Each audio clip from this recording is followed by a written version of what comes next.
গং গণপতয়ে নমঃ ওং গং গং গুরুবে নমঃ ওং নমঃ শিবায় হর হর মহাদেব। নমস্কার বন্ধু, অ্যাস্ট্রোলজি 24x7 ইউটিউব চ্যানেলে আপনাকে আরও একবার স্বাগত। আমি আপনাদের বন্ধু শ্যামল। বন্ধু সঙ্গে থাকুন, ভালো থাকুন। আমার তরফ থেকে প্রাণ ভরা ভালোবাসা আপনাদের সকলের জন্য রইল।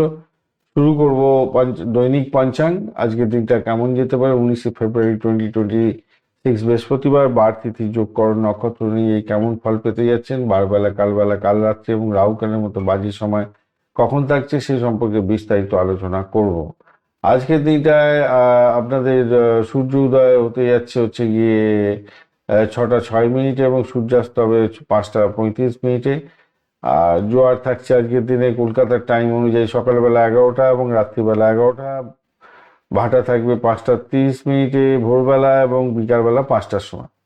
শুভ দিক থাকছে উত্তর দিক এবং পশ্চিম দিক। দক্ষিণ দিকে যাত্রা নিষিদ্ধ আছে আজকের দিনটায়। আর যেহেতু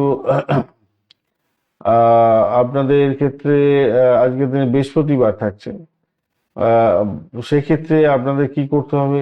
দক্ষিণ দিকে ভ্রমণের ক্ষেত্রে অশুভ ধরা হয়ে থাকে। আর যেহেতু তিথি থাকছে আপনাদের হচ্ছে গিয়ে দ্বিতীয়া এবং তৃতীয়া, তাই উত্তর এবং পশ্চিম দিকে যাত্রাও আপনাদের ক্ষেত্রে মোটামুটি ঠিকঠাক থাকবে। দক্ষিণ দিকে যাত্রা অশুভ হবে আজকের দিনে, মাথায় রাখবেন। আর আজকের দিনটায় যেটা দেখা যাচ্ছে,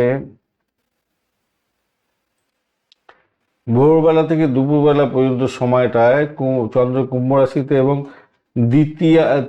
তিথি দ্বিতীয়া এবং কৌলবকরণ থাকছে। সেক্ষেত্রে শিক্ষা, নতুন উদ্যোগ গ্রহণ করতে পারেন, ব্যবসায়িক আলোচনা এবং ভ্রমণ করতে পারেন। পশ্চিমমুখী ভ্রমণের ক্ষেত্রে হবে ভালো। আর যোগ যেহেতু সিদ্ধ থাকছে, সেক্ষেত্রে অত্যন্ত শুভ। বিশেষত পূজা, দান, ধ্যান এবং আধ্যাত্মিক যোগাযোগের ক্ষেত্রে ভালো হবে বলে মনে করছে। দুপুরের পরে 3টে থেকে 8টা 42 মিনিট পর্যন্ত সময়টায় চন্দ্র মীন রাশিতে গমন করে যাবে। তৃতীয়া থাকবে, যোগ সিদ্ধ যোগ থাকছে। সেক্ষেত্রে ধর্মীয় অনুষ্ঠান করতে পারেন, গৃহস্থলী কাজ ক্ষেত্রে ভালো হবে। নতুন কোনো সম্পর্ক তৈরি করতে পারেন, উত্তরমুখী ভ্রমণ ভালো হবে। এছাড়া ভাই বোনের সঙ্গে সম্পর্কের ক্ষেত্রে ভালো হতে যাচ্ছে। বন্ধুত্বপূর্ণ উদ্যোগ ভালোর দিকে যাবে। সামাজিক অনুষ্ঠানে অংশগ্রহণ করতে পারেন, ভালো হবে। রাত্রিবেলা 8টা 42 মিনিট থেকে সাধ্য যোগ থাকছে।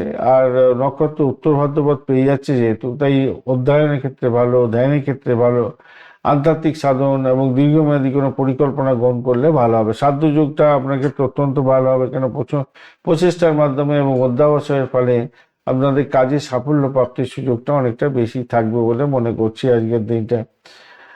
আর মাথায় রাখবেন আজকের দিনটায় রাত্রিবেলা 8টা 42 মিনিট পর্যন্ত সময় পূর্ব ভাদ্রপদ নক্ষত্রে থাকবে। তো তো পূর্বমুখী ভ্রমণ কিন্তু এই সময় এড়িয়ে যাবেন। তৃতীয়া থাকতে 3টে 58 মিনিট পর্যন্ত।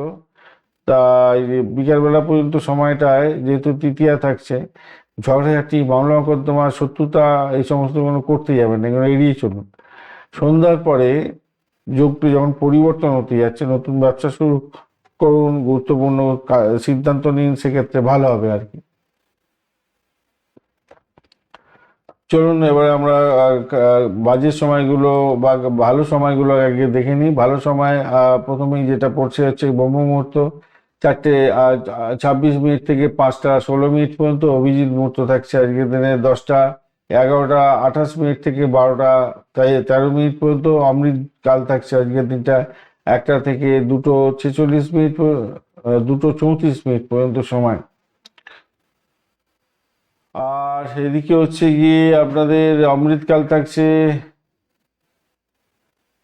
বিজয় মুহূর্ত থাকছে আজকের দিনে 1টা 45 মিনিট থেকে 2টো 31 মিনিট পর্যন্ত সময়। অমৃতকাল পাচ্ছেন আজকের দিনে, অমৃত যোগ যেটা পাচ্ছেন 1টা 5 মিনিট থেকে 3টে 35 মিনিট পর্যন্ত সময়। মহেন্দ্র যোগ পাচ্ছেন আজকের দিনটায় 6টা 6 মিনিট থেকে 7টা 38 মিনিট সকালবেলা এবং 10টা 42 মিনিট সকালবেলা থেকে 12টা 59 মিনিট পর্যন্ত সময়। এই সময়গুলো অত্যন্ত গুরুত্বপূর্ণ। এই সময়ে যে কোনো ধরনের শুভ উদ্যোগ গ্রহণ করবেন, সেক্ষেত্রে ভালো ফল পাবেন। বাজে সময়গুলো নিয়ে আলোচনা করব। রাহুকাল থাকছে আজকের দিনটা 1:17 থেকে 2:43 পর্যন্ত সময়। গুলিক কাল থাকছে 8:58 থেকে 10:24 পর্যন্ত। যমগণ্ড থাকছে 6:06 থেকে 7:32 পর্যন্ত। এই সময়গুলো অত্যন্ত গুরুত্বপূর্ণ ভালো ফল পাওয়ার ক্ষেত্রে। দুর্মুহূর্ত থাকছে আজকের দিনে 9:56 থেকে 10:42 পর্যন্ত এবং 2:31 থেকে 3:17 পর্যন্ত সময়।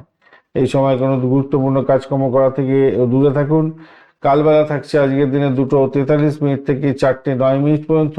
বারবেলা থাকছে আজকের দিনে 4:09 থেকে 5:35 পর্যন্ত। পরপর থাকবে কালবেলার পরে বারবেলা, এবং কাল রাত্রি থাকছে রাত্রিবেলা 11:50 থেকে 1:24 পর্যন্ত সময়।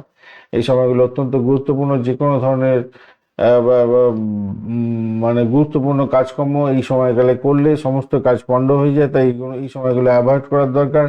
শুভ সময় যদি অশুভ সময়ের মধ্যে ওভারল্যাপ করে যায় সেটাকেও বাদ দিয়ে বাদবাকি সময়গুলো আপনারা কাজে লাগান, সেক্ষেত্রে ভালো ফল পাবেন। ধন্যবাদ বন্ধু, ভিডিওটি দেখার জন্য। লাইক শেয়ার কমেন্ট অবশ্যই করবেন। এই ধরনের ভিডিও পেতে অবশ্যই চ্যানেলটি সাবস্ক্রাইব করে রাখবেন। বন্ধু, সঙ্গে থাকুন, ভালো থাকুন।